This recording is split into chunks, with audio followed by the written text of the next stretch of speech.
ثابت شدہ ہو. یہ اس کی تحقیق ضرور کر لیں اس سے پہلے کہ آپ جب دعائیں کریں. اب آئیے دعاؤں کے تعلق سے کچھ فضیلتیں، کچھ کلیریفیکیشنز، کچھ آداب اس کے سکھا دیتا ہوں کیسی دعائیں کریں اور کون سے اوقات میں دعائیں جلدی قبول ہوتی ہے، اور خاص بات دعائیں کس کی قبول نہیں ہوتی.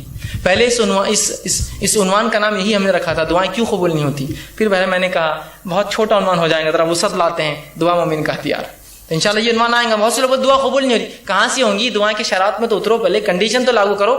ٹھیک ہے، تو آئیے دعا کی فضیلت کیا ہے. میں نے کچھ تو باتیں رکھی اور رکھ دیتا ہوں. دعا آپ صلی اللہ علیہ وسلم فرمایا عبادت ہے، جامع ترمذی کی روایت. اسی طرح اللہ سے دعا مانگنے والا جو ہے بڑی عظمت والا عمل ہے. اللہ سے دعا مانگنا عظمت والا عمل ہے. ترمذی کی روایت ہے، آپ صلی اللہ علیہ وسلم فرمایا کہ دعا سے زیادہ عظمت والا کوئی عمل اللہ کے نزدیک نہیں. دعا کرنا بہت عظمت والا عمل ہے اور اس سے زیادہ عظمت والا اللہ کے نزدیک کوئی عمل نہیں. اسی طرح دعا تقدیر بدل سکتی ہے. آپ صلی اللہ علیہ وسلم نے فرمایا، یہ بھی جامع ترمذی کی روایت، آپ نے فرمایا اگر کوئی چیز تقدیر کو بدل سکتی ہے تو وہ دعا ہے. کتنی افضل چیز ہے نا دعا. سب کر سکتے ہیں ہم اور سب کی قبول بھی ہوتی ہے، تو دعا ہے. اسی طرح دعا نازل شدہ اور غیر نازل شدہ تمام آفت اور بلاؤں کا حل ہے. آپ صلی اللہ علیہ وسلم فرماتے ہیں، یہ جامع ترمذی کی روایت، آپ نے فرمایا اور کہا جو ہے دعا نازل شدہ آفات اور جو ابھی نازل نہیں ہوئی سب کے لیے نفع بخش ہے. لہٰذا اے اللہ کے بندو دعا ضرور کرو. مطلب جو بلائیں تم پر نہیں آئی اور جو بلائیں آئی ہوئی ہیں دونوں کو ٹالنے کا حل راستہ کیا ہے؟ دعا کرو. یہ نہیں کہا کہ اے امت مسلمہ کے ولیوں تم دعا کرو، سب سے کہا نا. اگر خاص ہوتی دعا کہ اللہ گناہ گار کی نہیں سنتا تو کہتے نا کہ اے امت مسلمہ کے نیک لوگوں تم دعا کرو، اس لیے کہ جو بلا اتری ہے اور جو اترنے والی ہے وہ اسے ٹل جاتی ہے. نہیں کہا نا تم سب دعا کرو. ٹھیک ہے، ہم سب سے کہا. اسی طرح دعا کرنے والے کو اللہ کبھی محروم نہیں رکھتے. دعا کے لیے ہاتھ اٹھانا یہ مسنون ہے، سنت طریقہ یاد رکھیے. آپ ہاتھ اٹھانا چاہیے دعا کے لیے، لیکن ہاتھ بہت لمبے لمبے نہیں پھیلانا، سوائے اس کے کہ آپ صلی اللہ علیہ وسلم عموماً جب ہاتھ اٹھاتے تو ہاتھ نزدیک ہوتے، ملے ہوئے ہوتے. حدیث میں آتا ہے ہاتھ ملے ہوئے ہوتے. ٹھیک ہے، اور جب آپ بہت شدت ہوتی تو ہاتھ کو دور نہیں کرتے. ہمارے پاس شدت کی دعا تو ہاتھ کھولتے جاتا ہو نہیں. جب آپ شدت سے دعا کرتے تو ہاتھ اوپر کی طرف جاتے. جتنی شدت ہوتی دعا ہوتی کہ بدر میں آپ نے ہاتھ اتنے اوپر کیے تھے کہ آپ کے بغل نظر آ رہے تھے، اور بارش نماز استسقاء میں آپ اتنے اوپر ہاتھ کرتے اور الٹے کرتے کہ آپ کا بغل نظر آتا. تو دعا کی شدت جتنی زیادہ ہوں گی آپ ہاتھ اتنے اوپر اٹھائیں گے اللہ کی طرف، اوپر کی طرف. یہ عاجزی کی علامت ہے. اور ظاہر سی بات ہے بندہ ہاتھ اٹھا رہا ہے مطلب کچھ مانگ رہا ہے، ایک بھکاری کی حیثیت سے کھڑا ہے. ٹھیک ہے، عاجزی کی علامت ہے. میں یہ بھی نہیں کہوں گا کہ ہاتھ کھلے رکھنے سے دعا نیچے گر جاتی، ایسا نہیں ہے. یہ سب اللہ کا غائب کا معاملہ ہے.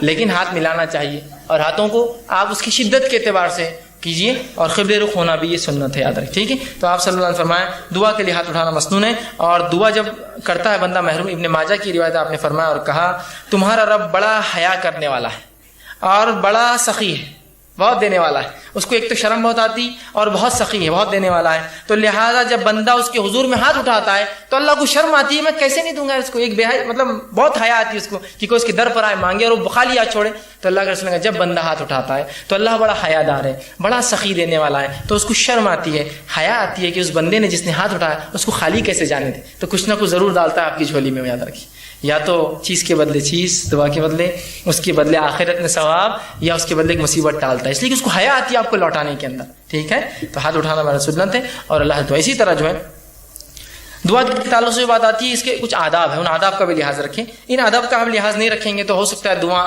جو آپ کہتے ہیں قبول نہیں ہو رہی یا ہم کو لگ رہا ہے اس کا ہو سکتا ہے. آئیے سنیے دعا مانگنے کے لیے جو ادب رکھنا. جامع ترمذی کی روایت ہے، ایک شخص آیا، 2 رکعت نماز پڑھی، نماز کے بعد اس نے دعا کی اے اللہ میری مغفرت کر، مجھ پر رحم کر، اور اس کے بعد چلا گیا. آپ نے کہا اس کی قبول نہیں ہوئی.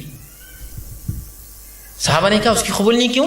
تو آپ نے فرمایا جب دعا کرو تو سب سے پہلے اللہ کی حمد و ثنا کرو، تعریف بڑائی بیان کیجیے اللہ کی. سورہ فاتحہ ہے، سورہ اخلاص ہے، اللہ کی حمد و ثنا. اس کے بعد مجھ پر درود بھیجو اور اس کے بعد اپنی حاجت رکھو. تو دوسرے صحابی نے سن لیا، فوراً گئے، نماز پڑھی، اس کے بعد الحمد ثنا کی اور رسول اللہ صلی اللہ علیہ وسلم پہ درود بھیجا، اور اس کے بعد جو ہے اپنی دعا کہ اللہ کے رسول نے فرمایا اس کی قبول ہوئی.